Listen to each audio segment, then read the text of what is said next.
Good afternoon, everyone. Thank you very much for having me. I've heard I've missed a wonderful lunch, but next time. I am, as was introduced, I'm the founder and leader of a group called Sharia Courts UK.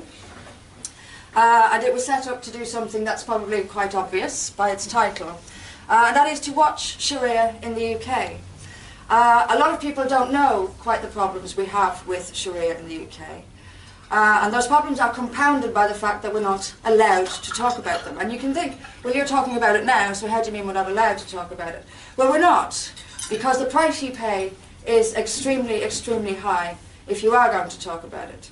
So that means we're not actually free to talk about it. If you pay a price for talking about something, you're not free to talk about it. I did also, very recently, as also was said, come second in the UKIP leadership election. A place I had a year ago never expected to be, and was quite pleased, in fact, that even if the result was a disaster for my work, in terms of UKIP calling us Nazis and racists, and thereby confirming to the public that if you are in any way concerned about Sharia law, you too are a racist and a Nazi, a very, very dangerous step to have taken, but also a clarifying one. And one that clarified for me that even UKIP is now too afraid to tell some home truths about Sharia law in this country, and they're afraid of it because they're afraid of the backlash. Now, this was supposed to be the most un-PC party in the country, and they'd simply had too much of the backlash and ran out of the room when it really mattered. So we need to do something else. We need to fight this in a different way. We need, to my mind, a new political party, and that's why I have recently announced that I will be starting one. I don't want to start a right-wing party, I don't want to start a left-wing party. I want to start a party that fights for British liberties and for British culture. I mean, I said yesterday on social media that I was coming here today to defend the greatest British tradition of all, which is liberty. And I think many of us in this room will disagree with each other. I'm sure many of you will disagree with me on many things. But I think most of us will agree that we ought to be free and that we ought to be able to live without the domineering state interfering in our everyday lives. We have a great tradition of freedom in this country. For centuries, the trajectory of Britain has been towards liberty and towards our civil rights. Everything from the Magna Carta to the abolition of slavery has been a trajectory towards human liberty and our rights to speak our minds, our rights to our political opinions, our right to stand for office, and our right to essentially to hold the state to account. That has been the trajectory of Britain for many years. Indeed, it has been the trajectory of the Western world, thanks largely to the Anglosphere and to Britain itself. Now we are facing a real danger to those liberties, to our civil liberties.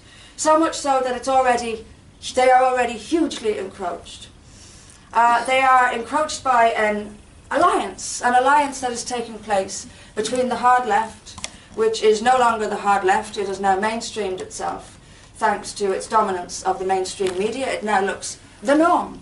They are pretending that their beliefs are the norm, and that anyone who disagrees with them is inherently immoral and should be opposed, and all decent people will oppose them. They can manage this because, as I said, they have complete control of the media, and they maintain that control by only hiring their own. You can't be a journalist in this country, not in the mainstream, if you're going to say the kind of things that I would say. You simply won't work. The editors won't print it. Such is the dominance. And I can't tell you how many times I'm contacted by people saying, I wish I could support you. I wish I could publicly support you. I wish I could attend a rally, but I can't because I might lose my job. And this is where the real threat sits. We won't all be arrested, although some people are, but the real threat is to your livelihood. And if you dare to be seen at a certain event, you're risking your livelihood. That's where we are at this point in time. And because the media controls sort of mainstream public opinion, people don't realise this. We have sleepwalked, gradually but quickly, into a situation where it's the norm to feel fear of losing your job if you dare to speak negative truths about Islam, but also about immigration itself. Now, the left wing, the hard left, has aligned itself with Islam. It has aligned itself with every violent, poisonous jihadi on the planet ideologically. It will not criticise them. And when I say alliance, I don't only mean ideological alliances. You'll see actual alliances. You'll see far-left groups working alongside jihadi groups, protesting in the streets together, while completely contradicting everything they pretend to believe in. So we have this alliance, and we have this slow march through the institutions. That means that the entire public sector is being dominated by a hard-left ideology, obsessed with racism. And this is where Islam comes in. Most Muslims aren't white. So the Islamists, and by that I mean the Sharia activists, the people who are actually going out and campaigning for Sharia, they have used this. They have used the poison that the left has dripped into society to advance themselves. If you don't like us, you're a racist. And then we made it effectively illegal to be a racist, without anyone defining what a racist was. In fact, we now have Hate Crime Week. We are in the middle of National Hate Crime Awareness Week. Were you aware that we were in the middle of Hate Crime Awareness Week?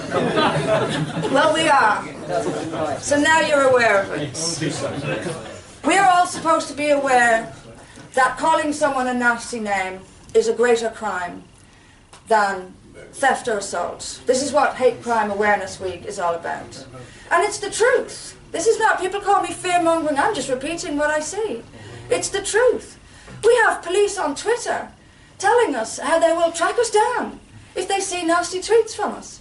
And then we have the newspapers telling us that the Metropolitan Police is not so concerned anymore about theft and assault because they don't have the resources.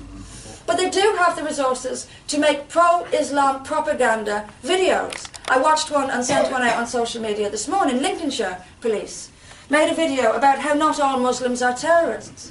We know. We know. But thank you for telling us. But that's not the issue. Terrorism's not the issue. And I've been heavily criticised for saying this, and because of that I'll say it again. When it comes to Islam, terrorism is the least of our worries. It is the slow encroachment. It is the alliance with the left that is taking away our very right to speak. It is giving a government the right to take away our right to criticise them, because in order to criticise Islam and immigration, we have to be able to criticise their policies. This is a gift. This is a gift. It's essentially becoming a crime to criticise government policy. This is tyranny. This is totalitarianism. And it's what the left is after, and it's what Islam is after. And they don't care what the end result will be, because they're both completely deluded. They both think they're heading towards their own utopia, and they're using each other to get there. Our freedom is disappearing. Our freedom is disappearing. Our personal freedom is disappearing while the state encroaches on our private lives and makes private lives a big political issue. So what have the police got to do with pride? Why? It's got nothing to do with them. Why are you rainbowing up your cars? It's got nothing to do with you. It's a private matter. Stay out of it. People's sex lives are no concern of the state's. We all must be able to live our lives privately within the law without any interference from the state. And this encroachment into sexuality, for example, by the state is an encroachment into our privacy. We are losing our political rights, obviously, because we're not able to speak our minds. And we're not able to speak our minds particularly on immigration. It's not just Islam, but immigration. Try to express any kind of negative opinion about the mass migration from Africa and the Middle East into Europe over the last 5 or so decades, and you're in trouble. And you're in trouble. And there's a reason for that. If we're allowed to criticise the immigration and speak about it honestly, then people out there will agree with us. And that's the problem. So the media must be controlled so that we can't read uncomfortable facts about immigration because we might agree with them. And then we might vote in a way that the media doesn't want us to vote. And of course the politicians are in the media's pocket for that very same reason. And I saw, when I was running for the leadership of UKIP, just how terrified even UKIP, or especially UKIP in fact, are of the media in this country. The media are effectively running the country because the politicians are so petrified of the backlash that they simply will allow the media to determine for them what they should say, what their policies should be. And we have essentially resulting a media-dominated totalitarian state. And the issue is immigration.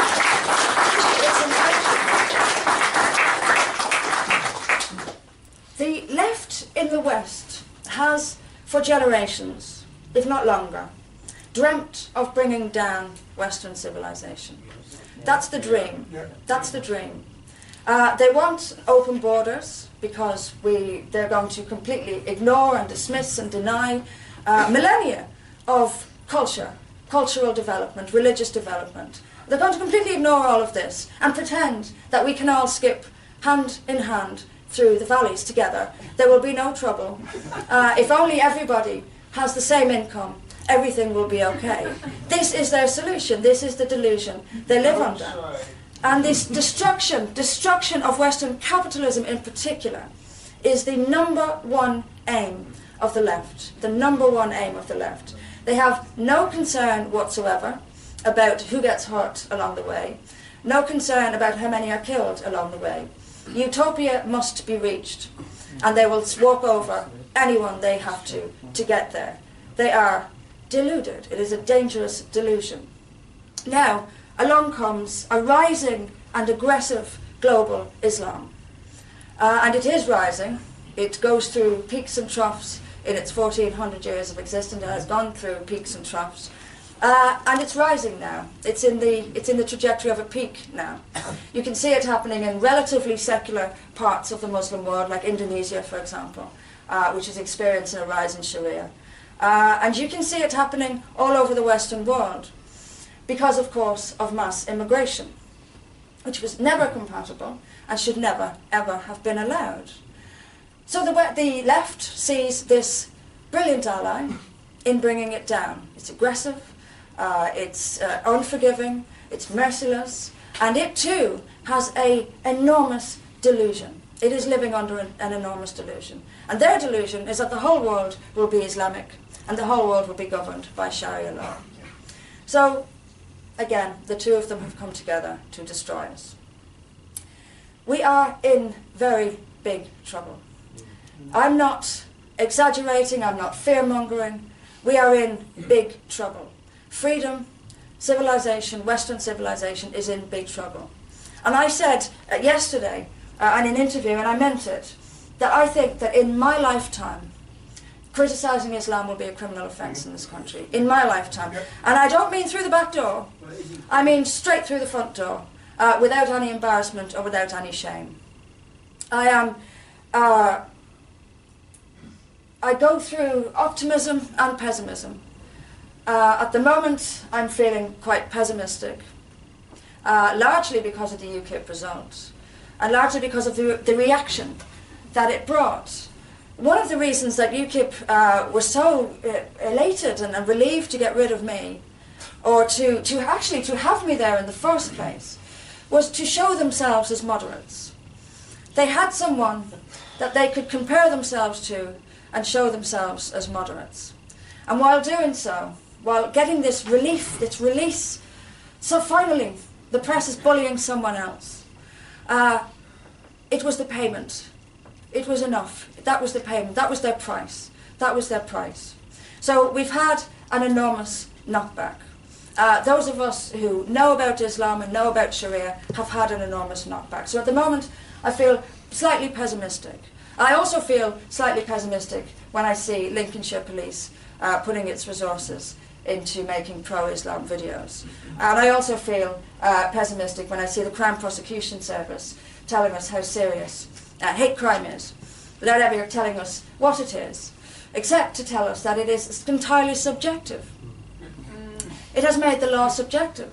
I feel like this has happened to me, therefore this has happened to me. This is what we're doing. This is what we're doing. And the reason we're doing it is chaos, to cause absolute chaos, to bring down order, to bring down order. If we have no language, we have no law. The law is meaningless. Unless there's an objective meaning to everyday words, then there's no law enforcement possible. And everything is what we want it to be. And this again is more trickery from the left to deceive us into believing that Islam is a religion of peace. It is not a religion of peace. Yeah. It is not a religion of peace. It is a religion of violence, of totalitarianism, and of tyranny. And that is objectively true. That is objectively true.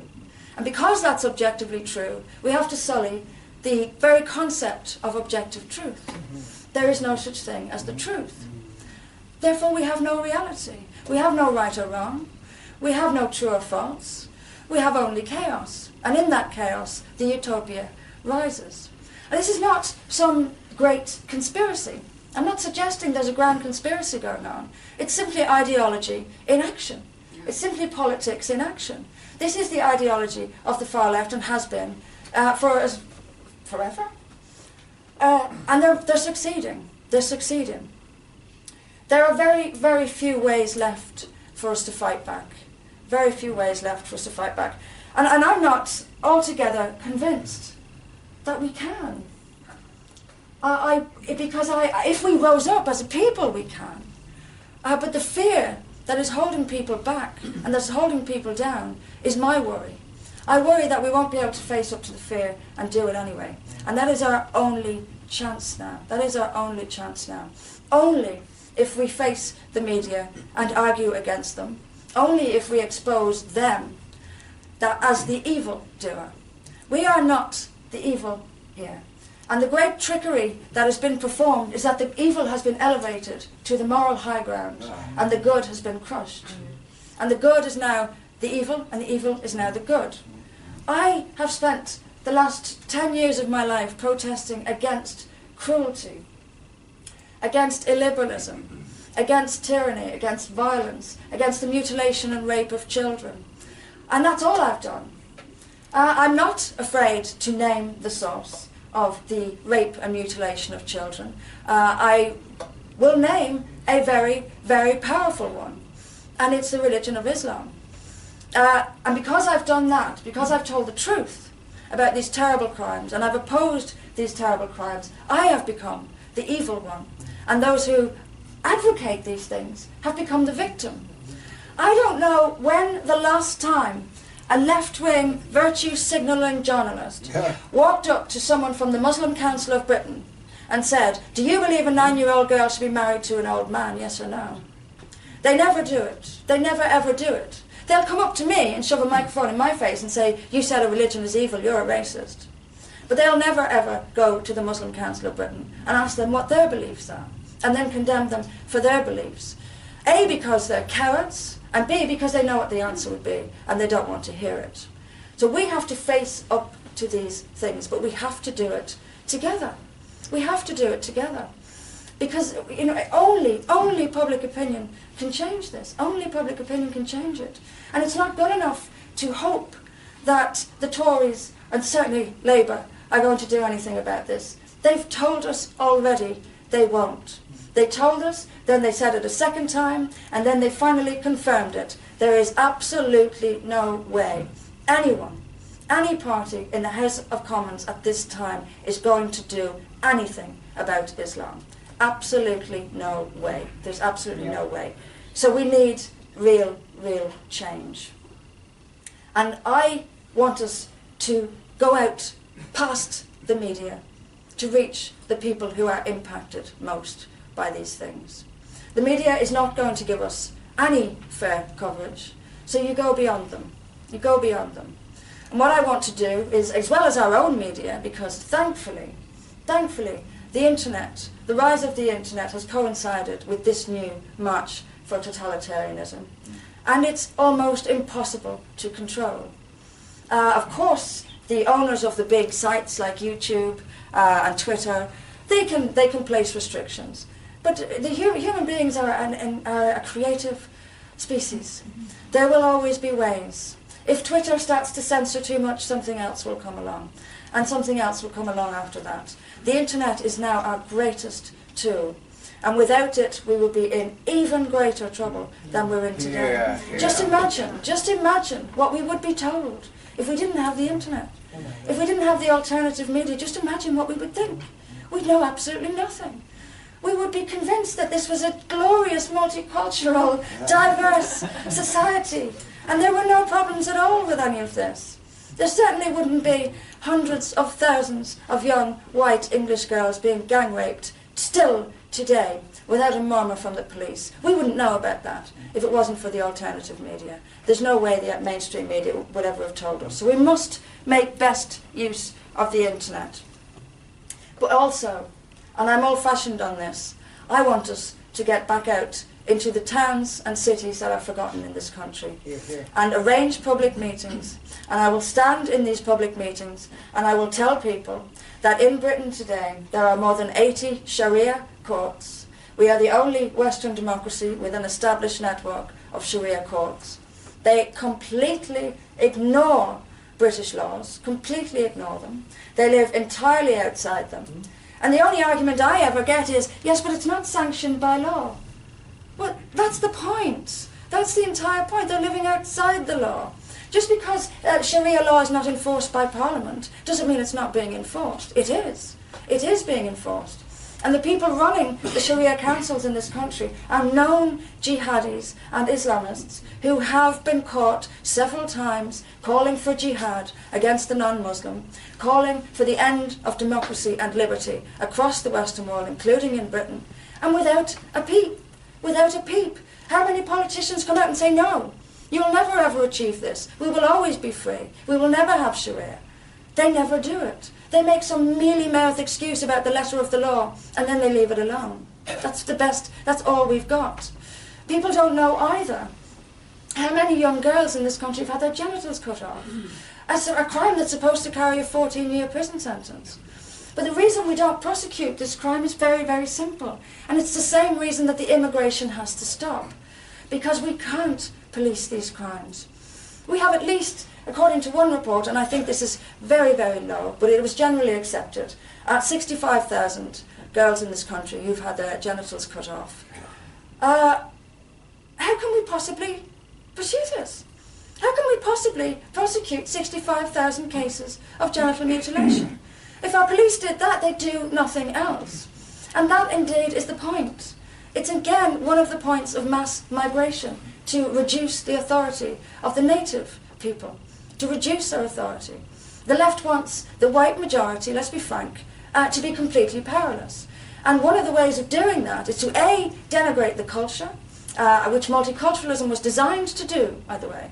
Multiculturalism tells us very, very clearly that our culture is no better than anyone else's, that cultures which rape, marry little girls to old men to be raped for the rest of her life is no worse than ours. Yes, it is. It is far, far worse than ours, and ours is far, far better in many ways.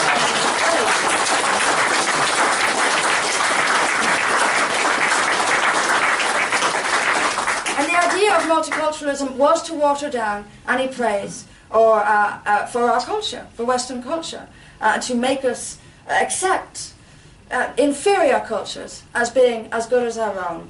That's the entire idea of it. But the mass immigration is not by accident.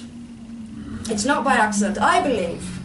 And again, not a giant conspiracy, just ideology in action, that post the Second World War, that the decision was made by world leaders, emerging world leaders, that the West had to go, that Europe in particular had to go, and that the Europeans were particularly prone to causing world wars, and therefore the whole thing had to go. The whole thing had to come crashing down. And internationalism was born at that time, and it was born to degrade the Western nation state, and it has done a hell of a job. The UN was born, what became the European Union was born, and the propaganda was born. School children immediately began being taught about the glories and the wonders of everyone else's culture. Everyone else's culture is better than your own. You go into a primary school now, and you will see all over the walls pictures of various different cultures from around the world. And isn't it wonderful how we are enriched by all these wonderful cultures?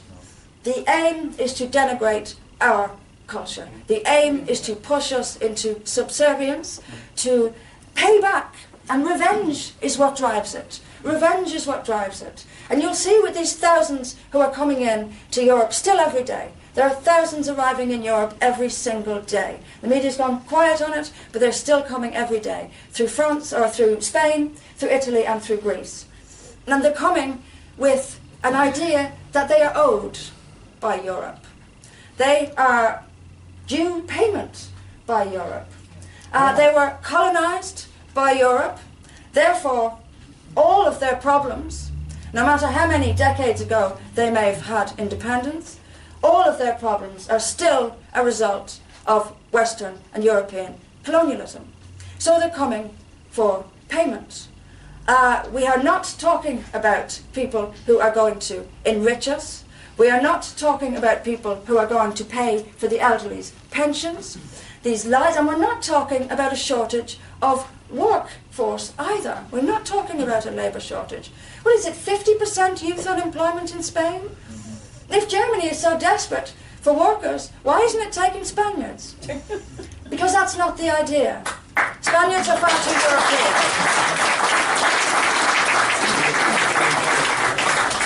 We are not importing a boost to our economy, we are importing drains on our economy. And it isn't going to stop.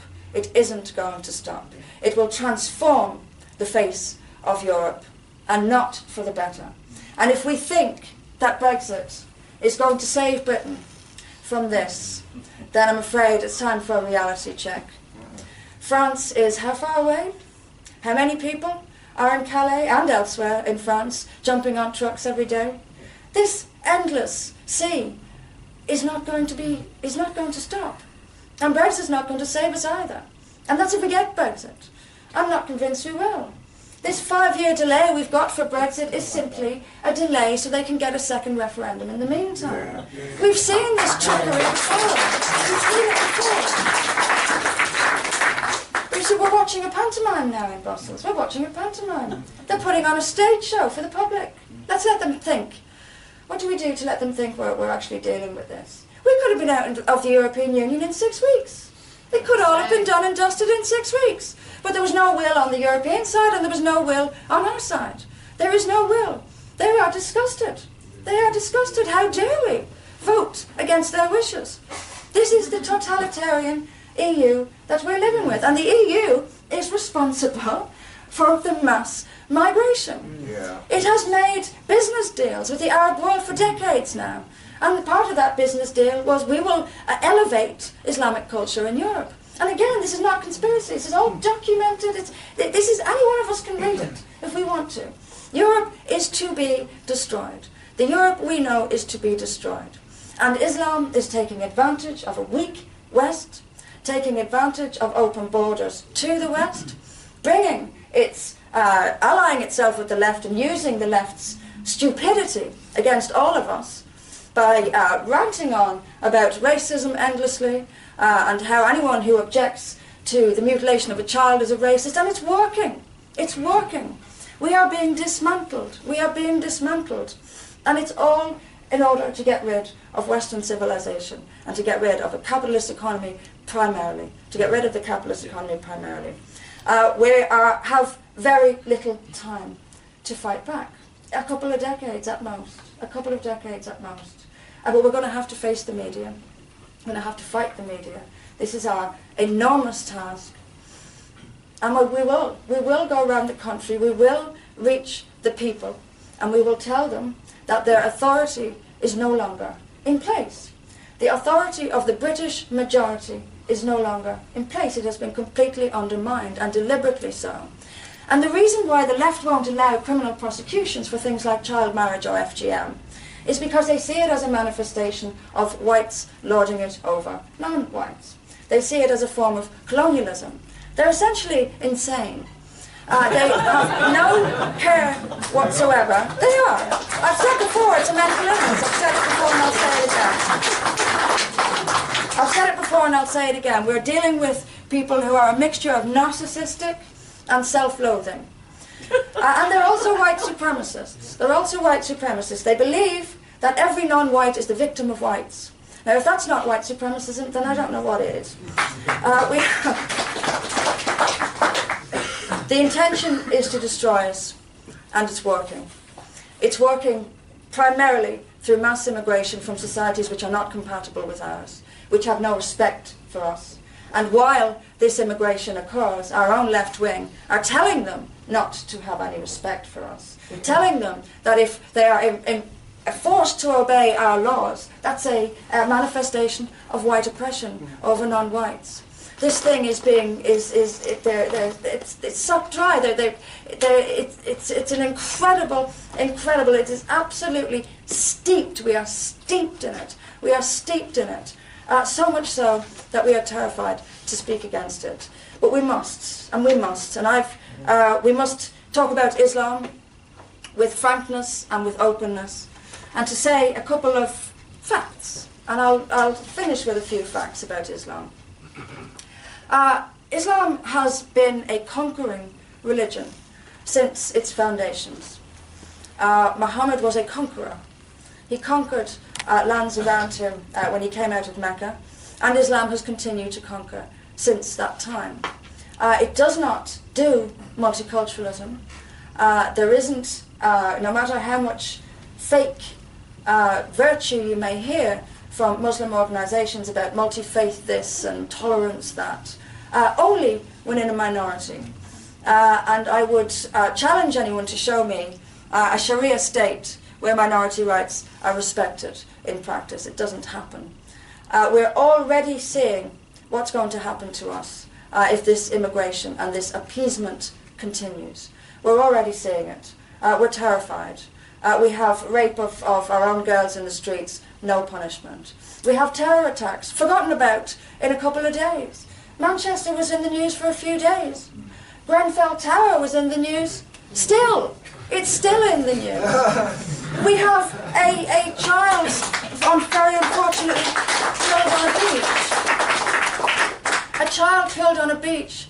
We see the picture endlessly.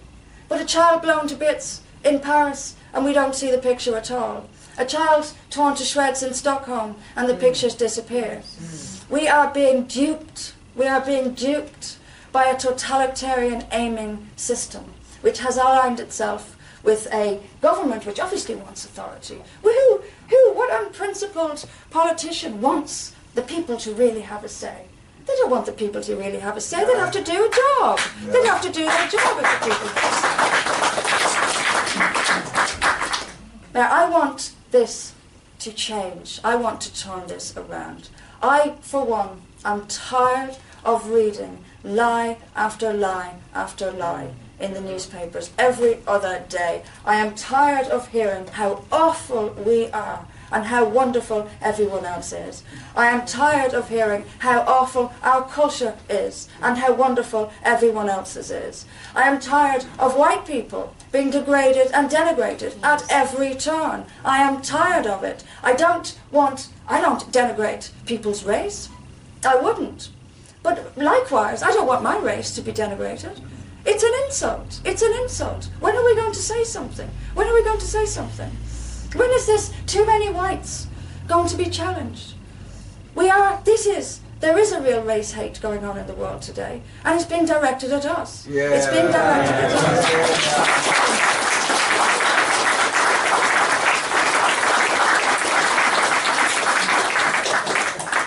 So we have to turn things around. Immigration, number one. The immigration has to stop. We cannot continue the flow of people if we want to deal with the problems we already have.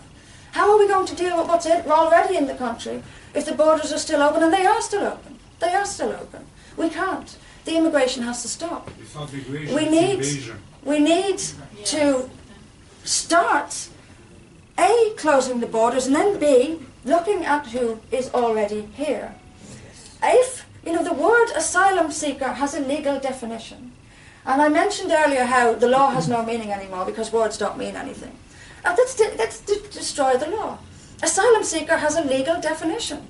Refugee has a legal definition. And I can guarantee you that about 75%, if not more, of the people who have come into Europe in the last few years do not meet either definition. If they don't, they must be removed and sent back to where they came from. And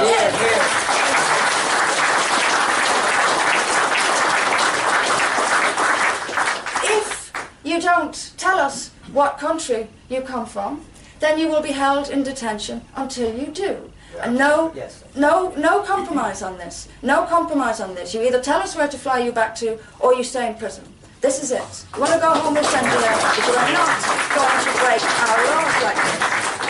If you dare to go out into the streets and assault one of our daughters, you will be removed from this country permanently and never ever allowed to return. This is paramount.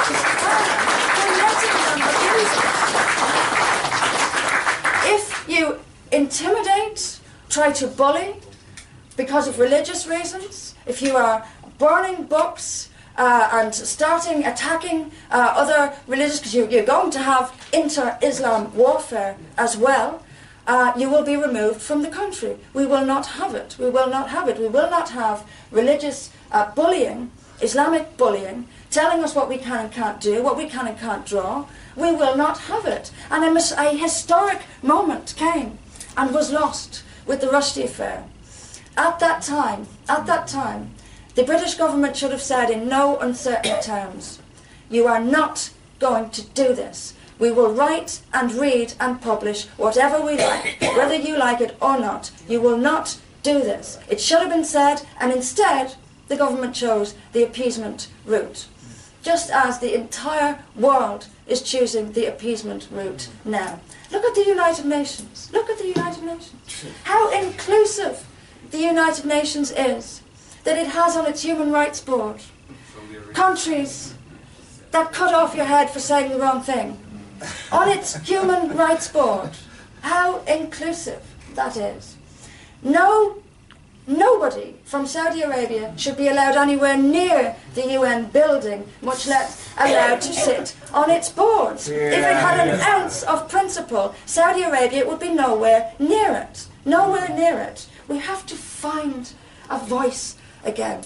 We are being dominated by hypocrites and liars, and each one of them concerned with their own short agenda. Staying in office, getting through the next election. Politicians don't see elections as asking for a mandate. They see it as a problem to be overcome. And they bring in the media to give the right messages out. They all drink in the same wine bars. I'm not kidding. This is how it functions. We have to fight back. We have to fight back. And the only way we can do it is by reaching the decent majority. The majority is decent. The majority is fair-minded. And if the majority was told the truth about the perilous state of democracy and of liberty and of Western civilization, I believe they would fight back. And that is the aim of my new party for Britain, is to push and pursue and persevere and make sure, do everything we can to make sure that the decent British majority is aware of the need to fight back, the need to remove the corrupt, lying politicians who are destroying and dismantling our countries while we watch. We must fight back. I'm going to stop there. Thank you for listening.